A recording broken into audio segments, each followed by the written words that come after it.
products in the pipeline, all of which have been introduced in the current financial year. Our focus is to cater to high-value crops like fruits, vegetables, and niche crops. We are also focusing on further harnessing our channel strength to increase the market width and depth. Our strategic partnership with innovators is ongoing and growing. We have introduced new products, 6 in the weedicide and 2 in the fungicide segment. Our focus on biologicals is also showing good results.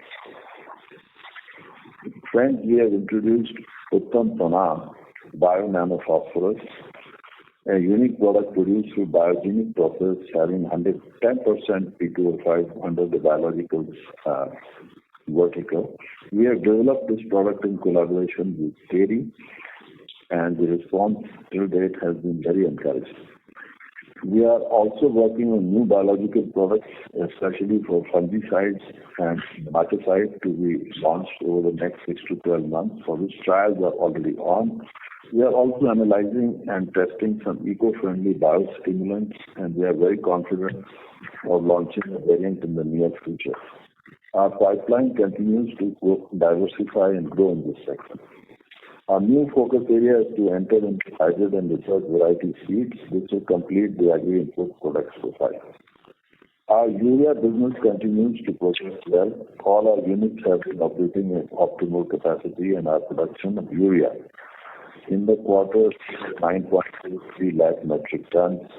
Energy saving projects that were implemented in the ATR in March 24 for Gadepan 1 and 2 plants are giving better than expected results, and our focus continues to remain on improvement in plant operations and implementation of various energy schemes to remain the best in class. In P&K fertilizers, we continue to follow the portfolio approach. The product portfolio is being optimized based on geographical requirements and viability. Our cash flows have been good. We received about 2,300 crores of subsidy first quarter, and we have prepaid our long-term loans, and we have zero long-term debt in the company. Our emphasis on maintaining strong connects with both dealers and farmers continues. Communication via digital channels is delivering good results. We launched product display contests across territories, which has helped us to enhance visibility and connect with the farmers. As part of the Seed to Harvest program, a key focus area for Chambal, we undertook more than 1,200 farmer meetings, conducting over 700 demos and 124 soil sample days to collect over 43,000 soil samples in CQF harvest territory. Our joint venture Market is also performing well with higher production and better margins. Our TAN project is progressing as per plan. Statutory approvals are in place, and we have spent about 342 crores till June 30th, 2024. Orders for all long lead items have been placed. Construction is progressing well. Several of the long lead items have also been inspected for various milestones, and there are no showstoppers there. We continue to look forward to create value for our stakeholders, and with that, we will be happy to take your questions. Thank you.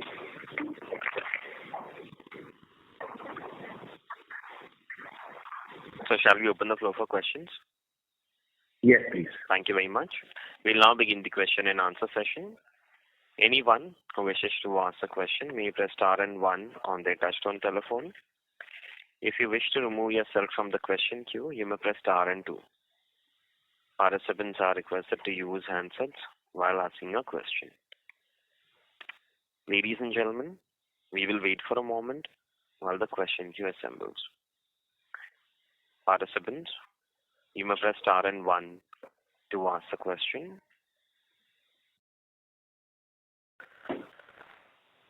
The first question is from the line of Prashant Biyani from Elara Securities. Please go ahead. Yeah, thanks for the opportunity. Sir, referring to your slide 4, the 110 metric ton per day increase in production capacity for G1, G2 combined, would this mean that you can make more urea with same amount of ammonia? No, there is a particular ratio to urea to ammonia. That chemical composition does not change. what it means is that the background ammonia itself has increased. To that extent, the throughput has increased. And sir, with increased ammonia, you would like to make more urea or produce more of surplus ammonia? No, we are producing both, and in fact, the country needs both. So there is a production plan. We are going according to that. And sir, how much is the incremental surplus ammonia that will generate from this? See, if we are producing 110 metric ton per day increase, obviously there is 60-65 tons increase in ammonia by a back calculation. Okay, but that will get only if we don't generate urea, don't make urea. If we make urea, then that ammonia will be used for urea only. Yeah, it is basically when we have said 110 ton per day increase in production capacity, this is basically for urea. Supposing we are there is also a balancing between the two plants. It could be that sometime we are producing 75 tons, so 10 tons may become surplus or 5 tons may become surplus. That is from time to time. And sir, is it also on your discretion that, for example, if ammonia prices go up, you may rather want to produce more of ammonia rather than this extra 110 metric ton per day? It's not normally like that. Not normally like that. It is. I'm not saying that there is no discretion, but in the production plan, we tend to also support the government in their requirements for urea. Right. And secondly, sir, what has driven this 40% growth in contribution profit for CPC and SN? For that, I will hand over the mic to Mr. Ashish Srivastava.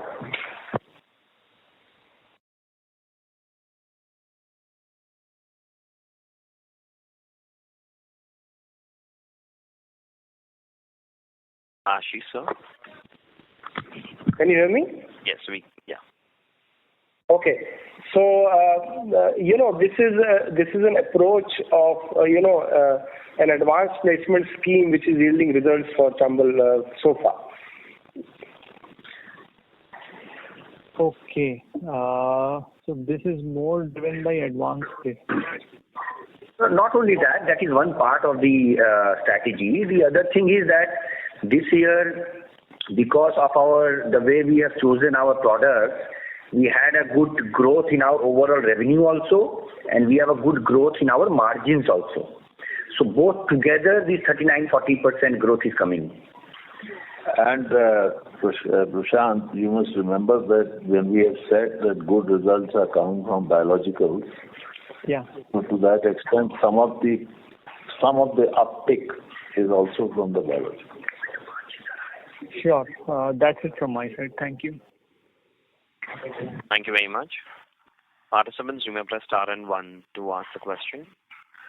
Next question is from the line of Harmish Desai from Phillip Capital. Please go ahead. Good afternoon, and thank you for taking my question. Sir, can you please provide an update on Emacid? How is Emacid doing right now?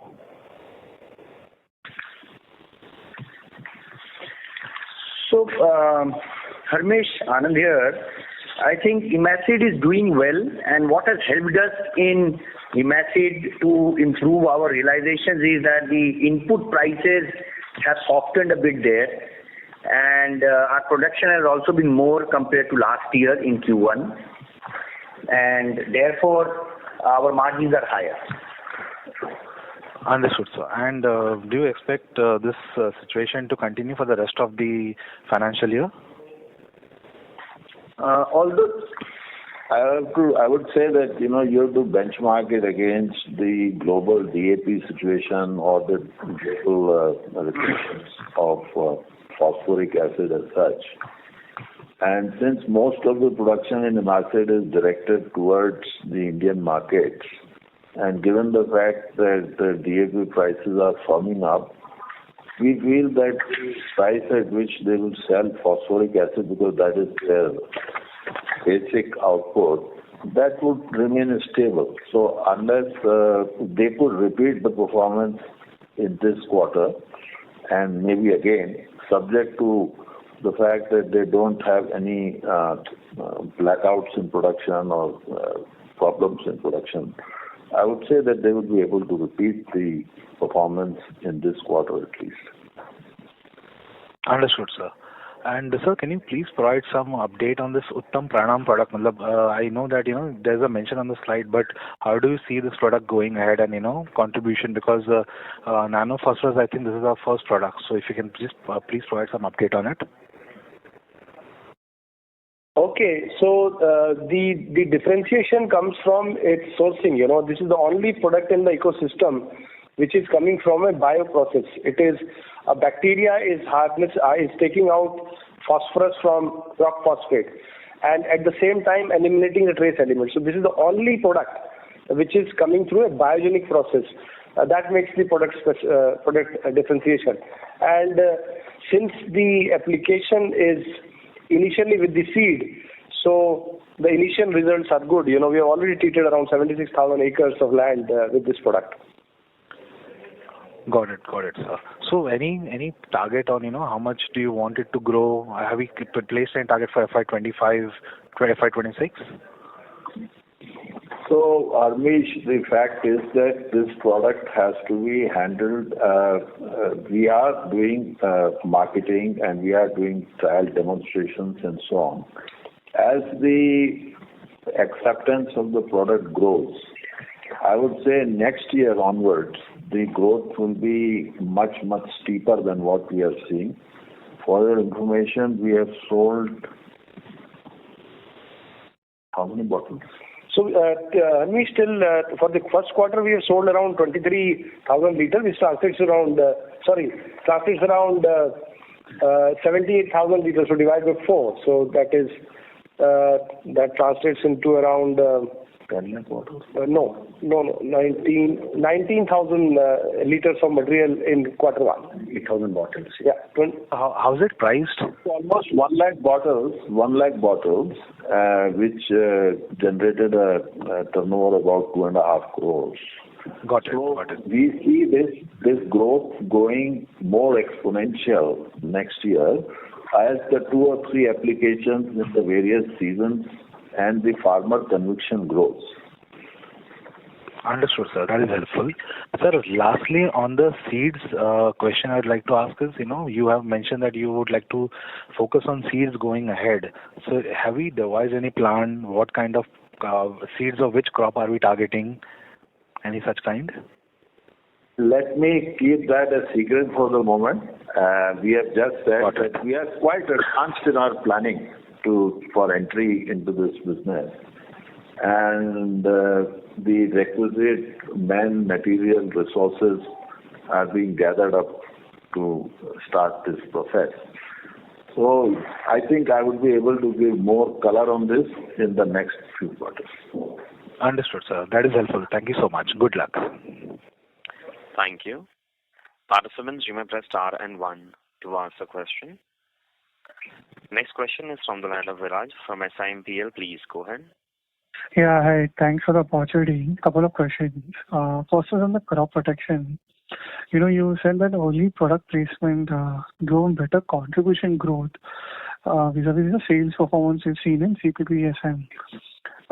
Just can you explain how does an early placement drive better contribution margin?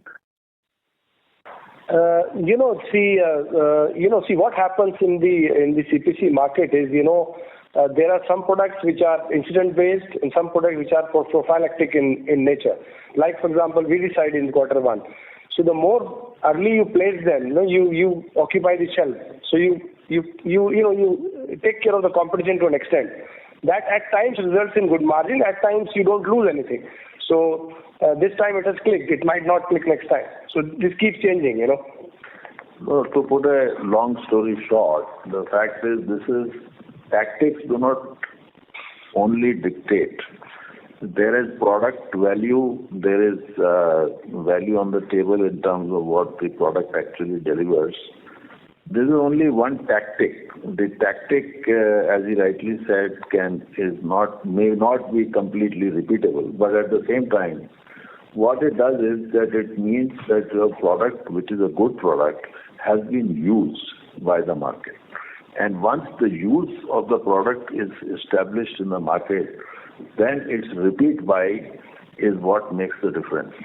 And once the repeat buy comes, that is when the volume and margin growth happens. So let us not only put it down to early placement is a kind of a tactical maneuver. But strategically what happens is that your product has been used by the market. And when it has been used by the market, and seeing is believing, because our products are really very well thought of, chosen, directed, and with all the ingredients which work for various crops. So the farmer tends to create a repeat buy. And once the repeat buy starts happening, then automatically volume growth and margin growth happens. That is really the essence of what this is. So there's few questions, on this only. If you look at the portfolio, it's largely generic. There are no specialty molecules right now, and as such, we don't have any strong combination molecules, unlike say other companies who are, where they had a success. Say, for example, Best Exo, they had 2-3 combination molecules, primarily based on generics. So if I look at the portfolio per se, when you say there's a repeat buying, there's a good amount of traction of the products which we have sold in, say, or launched in last 3 years, 5 years. When I look at the top 5, top 10, would it be the same products, or you still see a lot of churn in the portfolio compared to that? So that is one. And then secondly, if there is a churn in the portfolio, then how are you looking at, say, 3 years or 5 years hence? When you're looking to build a 750 crores kind of a scale, how are you looking at that? So there's 2 questions on these. Okay, so see, looking at the first to answer your question of the combinations, let's look at the products which have been launched now. Especially in the soybean weedicide category, there is a molecule which is a combination product. So it's not that there are no combination products being launched. So it is what is the market requiring. Secondly, your next question was about the generics versus this. If you look at our portfolio today, it's around 66 CPC molecules which we are marketing in the entire year. Out of the 66 in last 5 years, we have launched 38 new molecules today who are contributing to 25 to 30% of sales. So this is a continuous process, We'll keep adding, keep deleting product portfolio, including combinations. So it's not that we are not launching combination products. No, my question was specifically that, when the portfolio is largely generic, sir talked about having a product value proposition and having a high repeat purchases. So I'm just trying to understand, when the portfolio is largely generic and, keeping aside the tactic of, early placement or late placement, there are similar competitors in each of the molecules we will be launching or you already launched. So when I look at the sales base of, current year, say close to 900 or 1,000 crores, the molecules which you already launched, say 3 or 5 years, would they still be the top molecules for you? It will give some sense whether, the value proposition which we are saying, that's reflected in the sales profile or not when it comes to compare the top 5, top 10 molecules. Yeah, got your question. See, if you look at the first question and the answer on generics, still this country, the 75% of sale is through generics, CPC business. Now, amongst the balance, I'll give you a specific example. We were marketing one chemistry by name imidazolpine for soybean. We were also marketing another weedicide in soybean by name Q1FY25. I'm talking of technicals. Now, this year we have launched a combination of that, which has come from the house of Nissan, and we are the only third company who is allowed that. So because of our relationship in the ecosystem, whether it is a Mishino or is a Nissan or a Syngenta, so we are getting those products early in our portfolio. That is also making a difference for us. Just 2 questions. I think somewhere we were evaluating whether we want to get into manufacturing piece on technical, or we will be looking at collaborations, with foreign companies. So I think you talked about Nissan and Syngenta, but, if you can just broadly give more color, how are we looking at the CPPSN space? Do we still want to have a asset-light approach, or you think that with now traction in generics and some positive indications from MNCs, you would also have to have a back-end manufacturing? So that is one.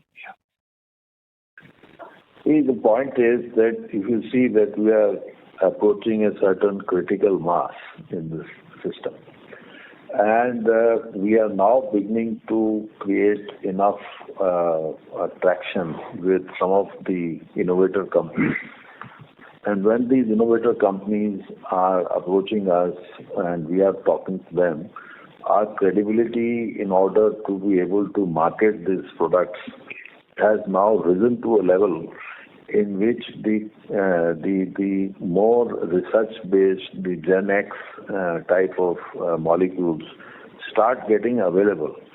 And with that will also come at some point of time the responsibility of creating volumes in manufacturing and so on.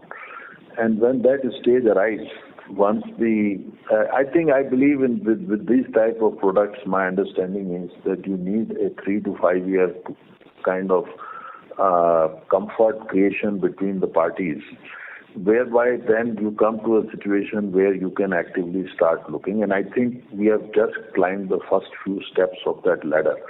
And as we grow up in this situation and we reach a certain size and they get comfort, because they would be parting with more intellectually property heavy material as they talk to us and go with us, then is that the time when we will start creating structures by which we could manufacture. And that's exactly the strategic direction we are taking. Okay, just last question. Viraj, just to add what Mr. Bajaj said, we have some dedicated tollers, who have come up in India who are not into B2C business. So their business is B2B and just formulation. So the question of the manufacturing till time this model is available, we are not looking at it as of now. But we always keep evaluating with the various options. Thank you. So just last question on CPP again. In somewhere in the presentation you talked about a certain percentage in terms of the width and the depth. Can you elaborate more in terms of coverage when it comes to core territories of Chambal? What is the coverage of CPP, SN, and even the tie-ups which you're getting from, say, the MNCs now?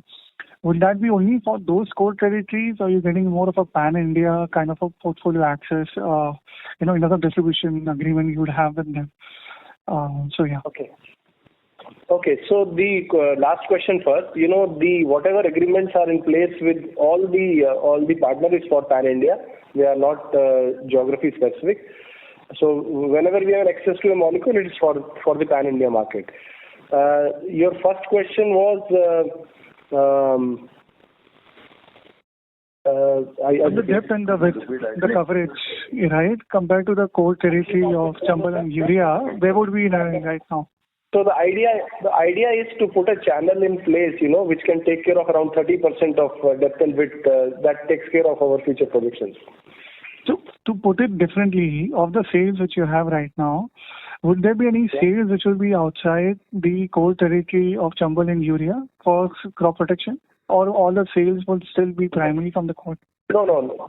The CPC sales are also coming from non-urea sales also. What will be the contribution roughly? Around, it should be around 8 to 10%. Okay. Thank you. Thank you. Thank you very much. Participants, you may press star and 1 to ask a question. Next question is from the line of S. Ramesh from Nirmal Bang. Please go ahead. Hello, can you hear me? Yes, sir. You're audible. Yeah. Good morning, Mr. Bajaj and Mr. Agarwal. Thank you very much for the call. So, if you look at your segment numbers, there is a sharp increase in your traded complex fertilizer margins. So, you can get an understanding of how we have achieved this. Secondly, if you look at your segment assets, there's a significant movement. The segment assets for complex fertilizers declined sharply, whether you see quarter-on-quarter, while similarly for crop protection. So if you can give us some insight into the improvement in the performance of complex and this movement in the segment assets. Then I'll move to the next question. Yeah. So I think your voice was not very audible. Could you slowly repeat? I think some of your questions with respect with the margins in the bulk traded fertilizers, NBS fertilizers. Let me repeat this. The improvement in the traded fertilizer segment numbers have gone up from 30 crores last year to 120 crores this year. So that is one. Secondly, if you look at the segment assets, there's a steep decline in the segment assets. Whether you see it on YOY, quarter on quarter, in complex fertilizers and the crop protection business. So the answer is very simple. For the first one, if you see, there is a prior period income item which I think we have disclosed in the note. That is one reason why it shows a higher number. And if you see otherwise the comparable quarter to quarter, the numbers look more or less the same, I think 8 or 10% here or there. Although the volumes this year were a little lower. That is one thing. So that should explain the first part of your question. As far as segment assets are concerned, I will let Anand handle this. So, Ramesh, what happens that there is a seasonality involved. Last year in complex fertilizers, we had higher stock going forward in Q2 from Q1. This year, because of a little bit of lower volumes on DAP side, our stocks are lower, and hence the result is that we have lower segmental assets for complex fertilizers. If you look at CPCSN, this is more because I think we don't want to increase our stocks with us, and we have been efficient. And we have been efficient in our collections and our sales to that extent. So, and the reduction is not that great in CPCSN. Otherwise, I think we are fairly as per compared to last year Q1. So, how much would be the prior period income which Mr. Baijal referred to in the traded margins? So, see, this keeps on happening, with DOF. There in the note. It is there in the note. There is 92 crores for this quarter, but there will be something or the other every quarter which keeps on happening with DOF. Some subsidies will come in later, some compensations for the prior period, some compensation also get deducted, which we get next year. So, this is part and parcel of the game. Yeah. Okay, and I see the note now. So, in terms of the subsidy you have given in the presentation, there's a decline in the subsidy. So, what is that due to? Is it because of the shutdown in the Gadappan 2 units? Which subsidy decline are you talking about? So, if you see the presentation, you have given a slide where you have given the subsidy received. Okay. Yeah, it's on 15/23. So subsidy received is declined from compared to last year. The commodity prices have come down compared to last year, especially on the bulk fertilizer side, and hence the subsidy levels have come down. Otherwise, I'll explain this. What has happened is the DAP subsidy was down. We did by about 10,000 rupees per ton, and we have done far less volumes than DAP. Number one. Number two, in even MOP volumes, the subsidy went down quite a bit, which was almost 7,000-8,000 rupees. So this is the impact of the price variance in that sense, which has happened in this case. And secondly, the quantum of traded fertilizers have been less this year as compared to last year. So both have impacted. As far as the urea subsidy is concerned, it is stable because gas prices, both periods corresponding, more or less the same. Okay, that helps. So in terms of the outlook for your traded margins, urea is going to remain steady, but for the volume growth. We are going to understand that either you have to see the retail prices or MRP may be increased for DAP and complex fertilizers, or the government would have to increase the NBS rates because of the recent increase in ammonia and the phosphatic prices. So, and is there an increase in the phosphoric acid contract price you envisage? And do you see the industry being able to raise retail prices in case the government doesn't change the NBS? What is the outlook for next second half in terms of the NBS rate and the potential for retail price being increased for complex fertilizers and DAP? Well, I can't say what the government stance on retail prices will be, given that there are political compulsions of various elections. But as far as our approach is concerned, if you notice, we have been consistently stating that we have a portfolio approach. We match the geographic requirements with the kind of NPKs or various fertilizers that we want, whether MOP or whether NPK or various grades, and see the viability, and then we go about doing that. So depending on that, what matrix fix we will do, we have stocks for this quarter, albeit not that much. Going forward, we will see what happens in the October subsidy mechanism that comes, and we'll take our call according to that. So if you look at the last year's segment results for complex fertilizers, based on the current per ton margin and the kind of volumes you can place, do you think you'll be able to match it or show a growth on that in terms of the segment results? This is very dynamic. I can't give you any guidance on this actually, because there are two factors in play. One is the government's own policy decision on MRP. Second is the international prices. Third is the subsidy that they decide. When everything is open, you have to be exceedingly tactical on this. There is no strategic play here, and we have to work according to what the best information we have.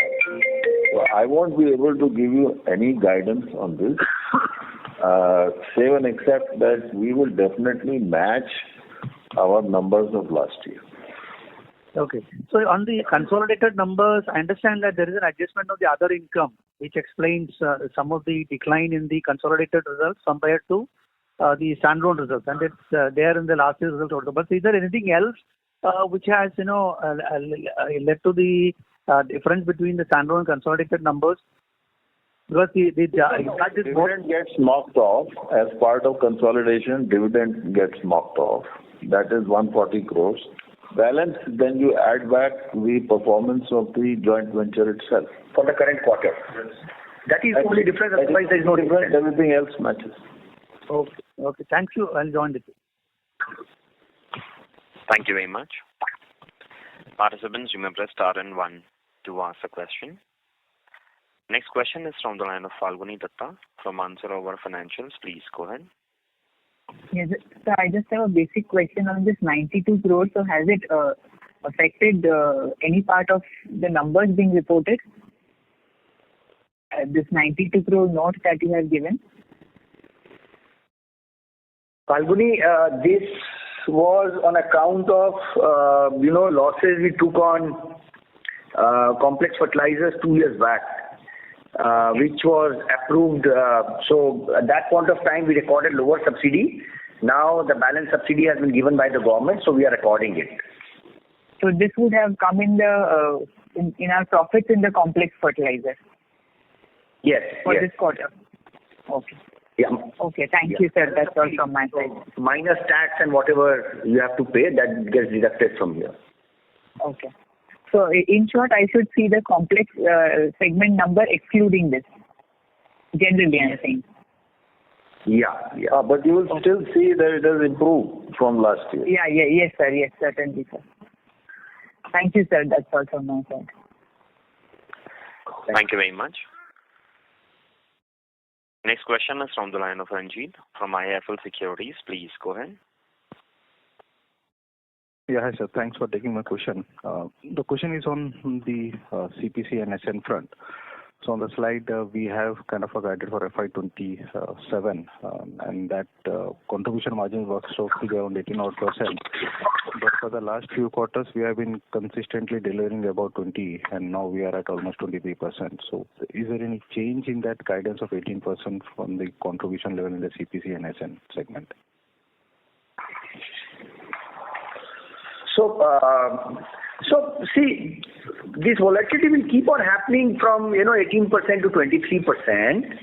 But however, what will we say that we will be somewhere near the kind of margins they're earning, and we'll be able to deliver consistently over a period. Yeah. This should be largely be taken as an EBITDA, or there is something else to it? No, these are basically your net margins, which you say net gross margin. So below this, there will be expenses, and the EBITDA will be little less than what is there. Yeah. Although, Ranjit, we run a very tight ship on. If you see the segment, you will be able to see the EBITDA levels. Right. Yep. The second question is on the urea front, the expansion or the increase in 100 metric ton per day. So we will be able to increase or reassess capacity so that we will also get the benefit of IPP. Yes, but that depends on how the IPP behaves. As of now, it's too early to say where it is headed. A bigger or a sharper analysis would be possible by the third quarter, I think. Right. And this has already happened, or is there a timeline to this? What? What is the timeline? Increase in capacity is already through. No, this throughput increase has already happened. Sure. And we are also undertaking the energy saving program. Yes, we have a roadmap, which I think discussion on that took place. One part of that has been executed. 3 other projects, carbon dioxide compressor, they are being progressed as we speak. So these are to catch the 2026 timeline, when we will have the ATR for these 2 plants once again. So it is going according to schedule. And then there are future further energy saving schemes which are continuously under evaluation. Right. So this is, a kind of a continuous process. We don't stop at one point. We keep improving, so that, as we have said in our statement, we aim to be the best in class. Right, sir. And lastly, from my side, now on the Gadepan 3 benefits, any update on that? Too early to talk about this. I think we have not had any conversation on this with the government. My own sense is that discussion will start late 25. We still have 2.5 years from now, so it's early to start discussing with them. And that all the steps that we are taking should at best will be able to kind of fill the gap if at all those benefits are going to expire. Exactly. The point is that we continue to grow, not only to fill the gaps, but also to grow. Grow as in grow and grow. And so lines of businesses have to be developed. Whatever we can multiply, use force multipliers, we are using. And there will be, going forward, if there are some breakthroughs here and there, you will learn about it. Like TAN is one of the things that we have done. We can do product line extensions on that. The other issues, the other items that could be produced out of that. So we keep, as we said, a continuous process, first creating a foundation and then building upon it. Right, sir. Thank you very much. Thank you. Next question is from the line of Tarang from Old Bridge Capital Management. Please go ahead. Hello, sir. Good afternoon, and congratulations on a very strong set of numbers. Fantastic execution on crop protection side, and the transformation of balance sheet. I think it's worthy. So just a couple of questions directed at crop protection. Sir, how are the credit terms in this business, and how different are they from your other business? And second, the trajectory that we've seen for this business in FY22, 23, 24, and I know that you have a longer term target of about 1750 crores.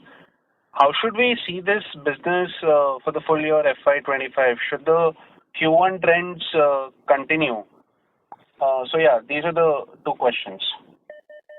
Okay, I'll answer the question first. With regards to credit, usually the fertilizer and the CPC and SN market are different in terms of the credit which you play in the market. But if you compare it with the industry, we are doing reasonably good in CPC segment. Our quarter one, 66% sales have come from cash and 34% from credit sales. But if you look at the SN segment, it's a different segment. Only 36% comes from cash and 64% from credit. So it's a product positioning depending on the market. So our credit cycles, credit listing is lower than the industry, that much I can say. Now with regards to the extrapolating the quarter one numbers to MHCV, we have the product portfolio in place. The kharif crop looks good. So we intend to keep the growth level, but what numbers exactly, difficult to project as of today. But there would be growth in this business for sure. But Tarang, we want to maintain the momentum.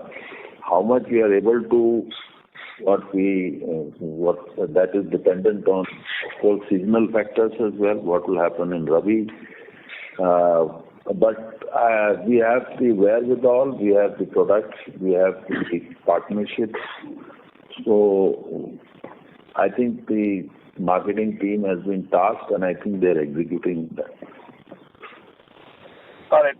So just a couple of follow-ups. One thing that you spoke about where, you said that 66% is in cash and a third is on credit, and then you gave a reverse analogy of some other business where one third is on credit and, one third is on cash and 66% is on credit. What was that, sir? That is crop protection chemicals, we are doing cash 66%. Specialty nutrient segment, we are doing 36% cash. Between the two. Got it. And second, sir, how's the fixed cost base of this business moved over the last 3 years? I'll put it this way, that the allocation of the costs is in marketing is in three segments. One is urea, the other is bulk fertilizers, other than urea, and the third is the CPCS. So what happens is that depending on the effort analysis from year to year, we have a certain allocation mechanism agreed with our auditors. They audit that. And then I'm not saying we have timesheets to that extent and all that, but we have a template to organize and analyze. I would say it has remained stable because the number of people who work in marketing have not increased. That should give you some indication. Of course, salary levels go up, but the numbers have not increased. So to that extent, there is a tight control on the way we do things.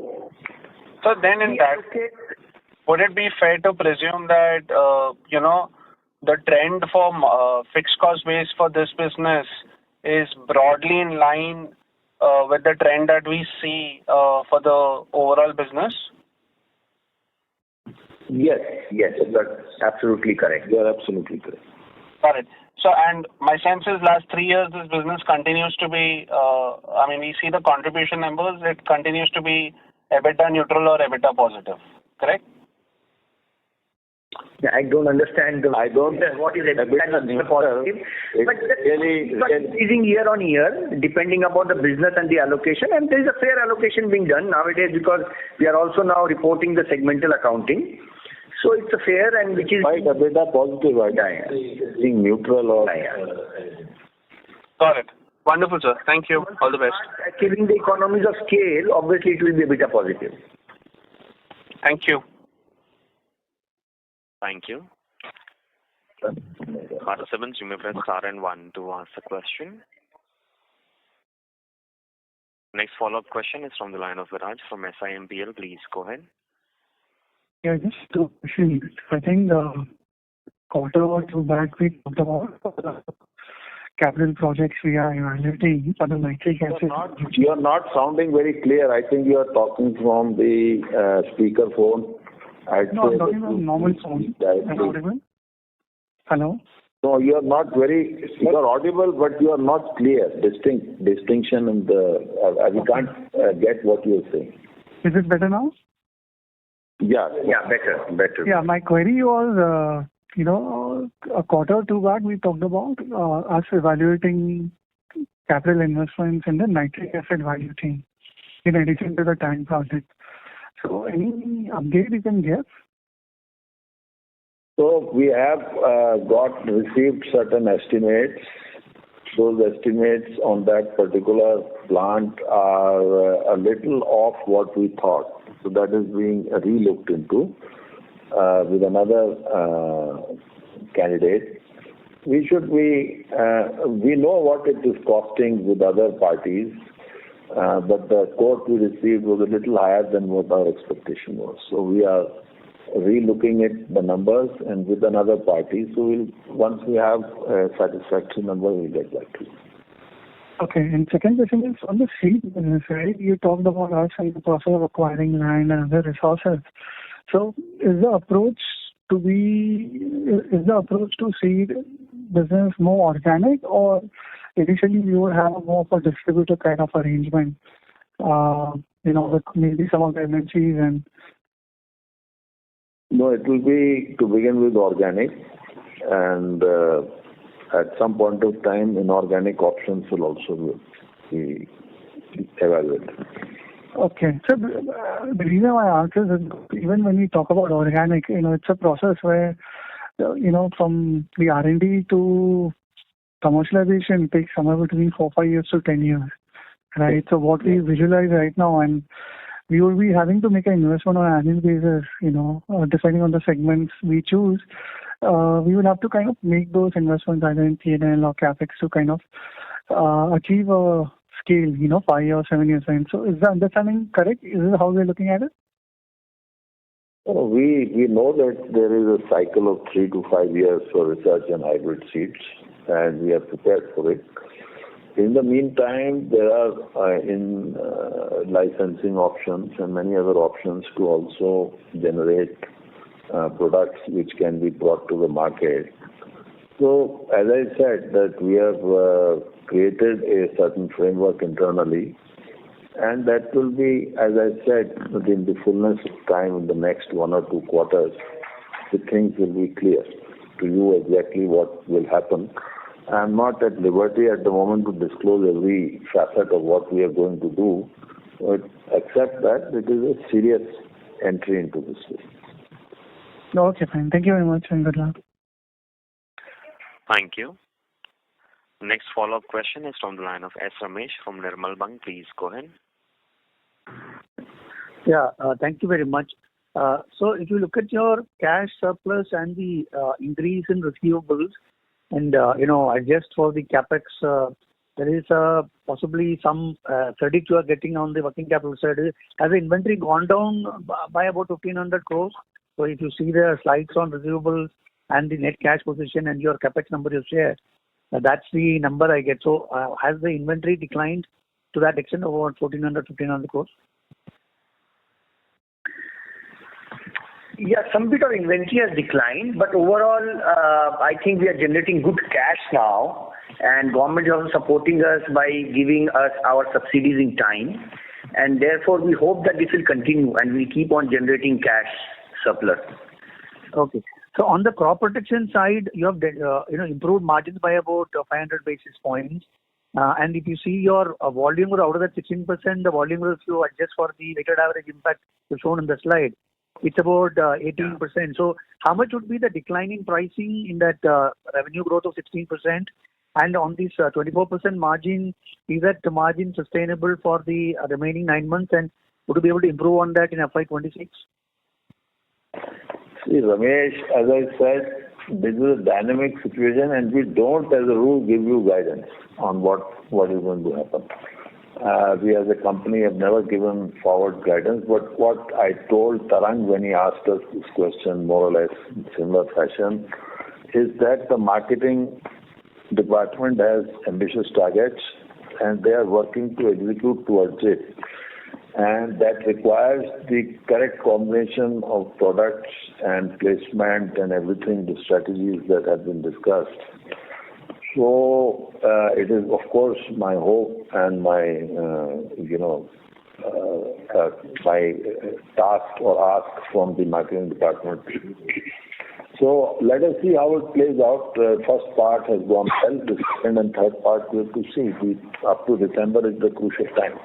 So we'll have to see how this progresses. We have the wherewithal, we have the channels, we have the product partnerships. So let's see how it goes. Yeah. So on this breakup between volume and pricing, can you confirm these numbers, because you have given the product-wise volume growth and the revenue share. So if I multiply that, I arrive at a volume growth of around 18%. So either 18-20% volume growth, and then you have a price decline of around 3-4% on your 16% revenue growth. Is that number correct? Decline in revenue growth, or what you are saying? Is there a price variance? Is that what you are saying? Yeah, in the crop protection business, out of the revenue growth of 16%, I get the sense that there is a price decline of around 2-4%. Is that number correct?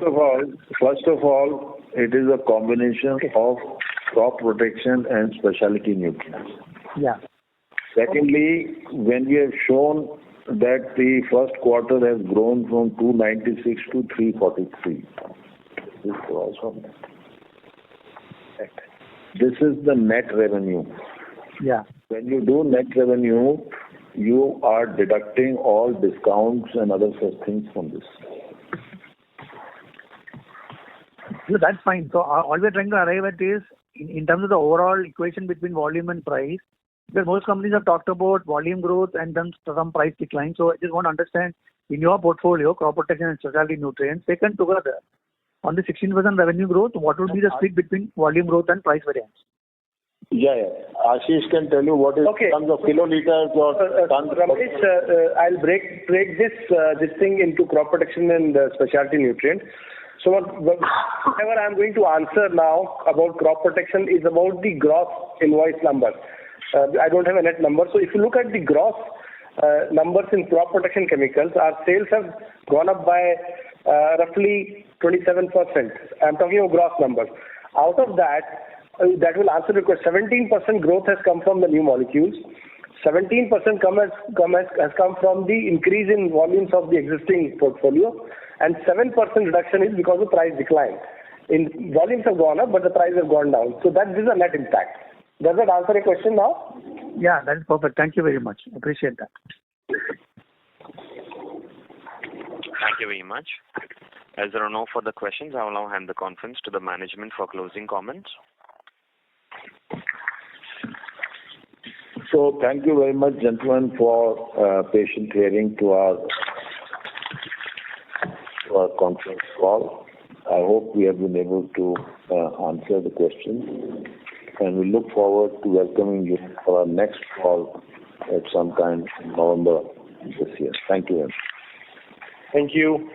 Thank you very much. On behalf of Chambal Fertilisers and Chemicals Limited, that concludes this conference. Thank you for joining. You may now disconnect. Thank you.